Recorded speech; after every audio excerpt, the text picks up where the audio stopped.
Oke, baiklah. Bagaimana kalau sekarang kita mendiskusikan bagaimana cara pintar korupsi? Sebuah peluang emas yang tidak akan terjadi lagi dalam masa yang akan datang, yaitu kalau Anda yang menjadi pejabat saat ini atau yang punya kesempatan dalam sisa periode ini mendapatkan jabatan, sebaiknya Anda korupsi dengan semaksimum mungkin dalam periode sisa saat ini, yaitu dalam 3 tahun ke depan ini. Sungguh, Anda harus memanfaatkan dengan baik momen ini untuk korupsi. Mumpung korupsi saat ini dibiarkan, manipulasi jabatan untuk kepentingan diri sendiri dan kelompok sendiri dibiarkan, tidak dihukum. Melanggar sumpah jabatan, kita tidak ditindak. Bahkan terang-terangan makan hak rakyat, tidak dipecat dari jabatan, apalagi dihukum. Jadi manfaatkanlah jabatan Anda semaksimum mungkin. Informasi berikut ini kita bermaksud mengajarkan kepada semua pejabat yang saat ini menjabat, mumpung New Mind belum berkuasa yang akan menghukum mati semua koruptor, Anda sebaiknya korupsi. Jadi manfaatkan waktu tersisa ini untuk menyedot harta negara, dan Anda akan dilindungi dengan para buzzer serta kepopuleran pejabat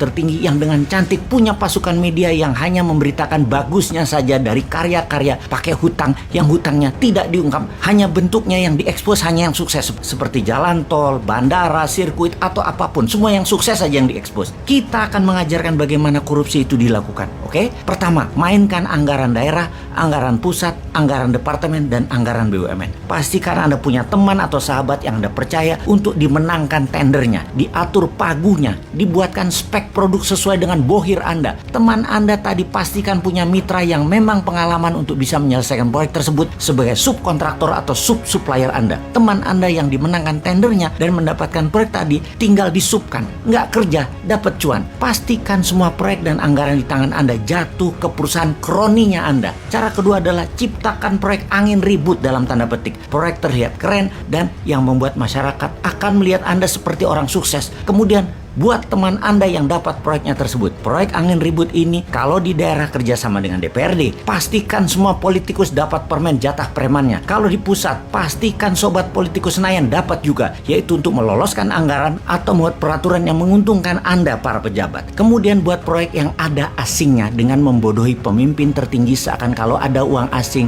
negara kita itu dianggap makmur, dengan cara membuat lembaga rating internasional kita bayar agar negara kita mendapat hutangan, agar dapat kepercayaan asing, agar proyek asing masuk, dipermudah dengan peraturan, misalnya Omnibus Law. Buat aja semacam itu. Lalu karena proyeknya cross border atau antar negara, maka komisi Anda sebagai pejabat diletakkan di luar negeri. Karena di luar negeri tidak ada PPATK-nya yang bisa cek. Akuisisi apapun libatkan pendana asing. Tujuannya agar bisa bagi cuan di luar negeri. Import itu sumber korupsi karena dananya ada di luar. Jadi kita harus perbanyak import. Setelah memainkan anggaran, maka kita akan membuat peraturan yang menguntungkan kita dengan membuat kebijakan yang menguntungkan bisnis kita. Saat ini Anda sebagai pejabat boleh berbisnis, walau sebagai menteri atau pejabat-pejabat lainnya yang dalam sumpah jabatan Anda tidak boleh memperkaya diri sendiri dan memperkaya orang lain. Tapi tenang, selama Anda mendukung pemimpin populer, Anda aman. Kemudian manfaatkan anggaran pemerintah daerah atau departemen atau apapun untuk membuat Anda terkenal, seperti main di sosial media, di media mainstream. Semua acara-acara Anda harus ada dan harus dimediakan. Pokoknya Anda fokus terus memanfaatkan dana gubernuran, dana bupati, dana menteri untuk membuat Anda terlihat bekerja, terlihat bijak, terlihat berhasil. Penting ini dilakukan karena modal untuk terus menjabat adalah Anda terkenal. Apalagi Anda mau mencalonkan diri untuk menjabat lagi. Walaupun sebenarnya itu korupsi, tapi tenang, Anda banyak yang suka pakai fasilitas jabatan, nggak apa-apa. Mobil dinas, uang dinas, pesawat kepresidenan, apapun, semua pakai aja yang namanya kedinasan. Jadi pelajaran korupsi kita simpulkan kali ini, yaitu 1. Bikin proyek angin ribut. 2. Anggaran pastikan jatuh ke rekanan dan teman kita.